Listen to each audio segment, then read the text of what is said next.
आप सभी को सादर जय जिनेंद्र और एक दुखद खबर आपके बीच आज दे पा रहे हैं कि प्रकृति कभी क्या कुछ कर देती है, ऐसी अनहोनी कर देती है कि जिसका शब्दों में वर्णन भी नहीं किया जा सकता। 18 साल से जो संत 48 घंटे में एक बार आहार लेते थे, जो संत सुबह प्रवचन में जीवन की गतियों का वर्णन करते हैं, वह संत जिन पर 2003 से 1234 उपवास की कठिन तपस्या करते हुए रसों के अंदर तेल, नमक, शक्कर, दही का आजीवन त्याग करके इस संयम मार्ग पर बढ़ते जा रहे हों, ऐसे संत जिनकी दीक्षा को लगभग 25 साल हो गए हों, कोई सोच नहीं सकता उत्तम चर्या के संत अचानक हमारे बीच से एकाएक चले जाते हैं।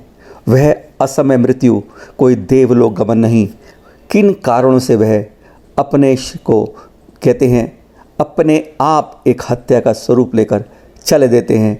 आज भी पूरा समाज इसको लेकर चिंतन में है।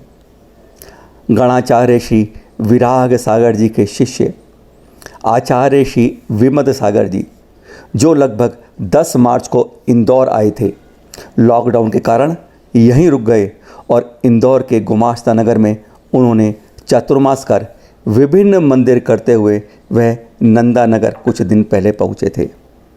कल उन्होंने सुबह 9 बजे प्रवचन दिए, जिनमें चारों गतियों का वर्णन किया। उन्होंने प्रवचन में कहा कि कर्म के महत्व और जीवन की गतियों को किस तरह आगे बढ़ा जाता है। उन्होंने इससे पहले मुक्ति के बारे में भी प्रवचन दिए थे। कल उनका आहार हुआ और कहा जाता है कि आहार के बाद जब वह आए तब उन पर कोई चेहरे पर शिकन नहीं थी, कोई तनाव नहीं था कि वह अगला कदम क्या उठाने जा रहे हैं। जिनके यहाँ आचार्य श्री का आहार हुआ था वह थे अशोक जैन। उन्होंने स्पष्ट रूप से कहा कि जब उन्होंने आहार कर लिया तो घर के लोगों ने कई तरह की शंकाएं उनसे पूछी। उन्होंने सब सवालों का आराम से जवाब दिया।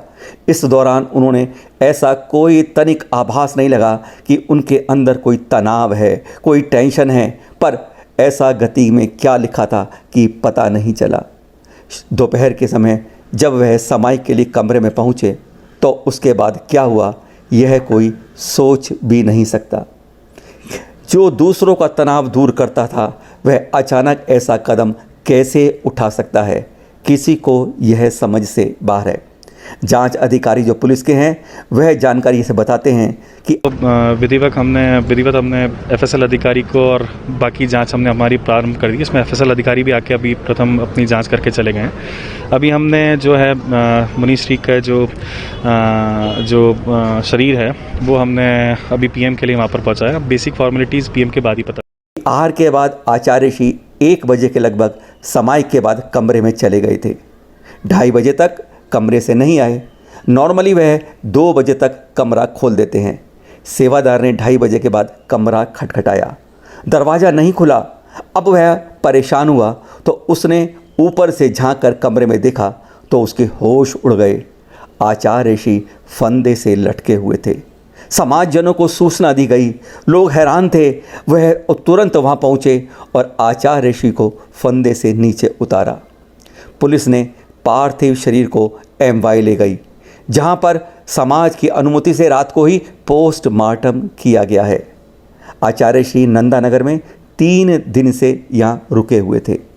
जैसा बताया आपको, आचार्य श्री 48 घंटे में एक बार आहार लेते थे। 2003 में 1234 उपवास का उन्होंने कठिन तप कर रहे थे और अब आधे से ज़्यादा यानी 1100 उपवास पूरे कर चुके थे। आचार्य श्री का पूर्व नाम संजय जैन था और परिवार का शाहगढ़ में बिजनेस है। पिताश्री शीलचंद जैन और माताजी का नाम सुशीला जैन है। आपकी 1 भाई व 3 बहनें। आचार्य श्री मूल रूप से सागर के रहने वाले थे। आपका जन्म 9 नवंबर 1976 को हुआ था। 20 वर्ष की उम्र में ही आपने आचार्य श्री विराग सागर जी से दीक्षा ले ली थी।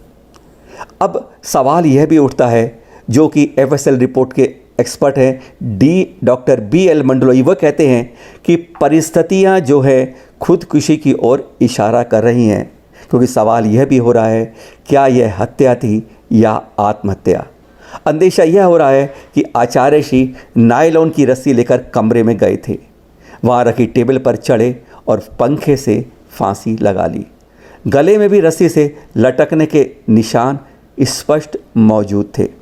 पर सवाल यह भी उठता है कि उनके पास रस्सी कहाँ से आई, क्योंकि धर्मशाला में इस तरह की रस्सी मौजूद नहीं थी। इस बात का अभी जांच होनी बाकी है। रात देर तक समाज की हतप्रभ है और संत सदन में भक्तों का आने का तांता लगता रहा है। आज प्रातः अंतिम संस्कार गोमटगिरी में होंगे, यानी समर्थ सिटी जैन समाज के पीछे ड्रीम वर्ल्ड के सामने स्थित जो मैदान है वहाँ पर अंतिम संस्कार किए जाएंगे। उनके परिजन भी इंदौर से यहाँ के लिए निकल चुके हैं। संभवतः यह बहुत दुखद की खबर है जैन समाज के लिए कि ऐसा क्या हो गया जो दूसरों को बताता रहा सही राह के लिए, वह अपने से बीच में अचानक असमय क्यों जुदा हो गया। चैनल महालक्ष्मी व सांध्या महालक्ष्मी हार्दिक विनयांजलि अर्पित करता है और अंत में यही कहेगा, आत्महत्या किसी भी रूप में कोई उचित निर्णय कभी नहीं होता, चाहे वह संत हो या शावक हो, चाहे वह राजा हो, चाहे वह रंक हो, चाहे वह मंत्री हो, चाहे संतरी हो। आत्महत्या किसी भी चीज़ का इलाज नहीं है, क्योंकि समस्याएं और परेशानियां हर के जीवन में कभी ना कभी आती हैं। पर जिस तरीके से आपके क्षणिक सुख चला जाता है, इस तरह क्षणिक दुख की घड़ियां भी अपने आप चली जाती हैं। इस तरह के कदम कभी नहीं उठाने चाहिए। सादर जय जिनेंद्र।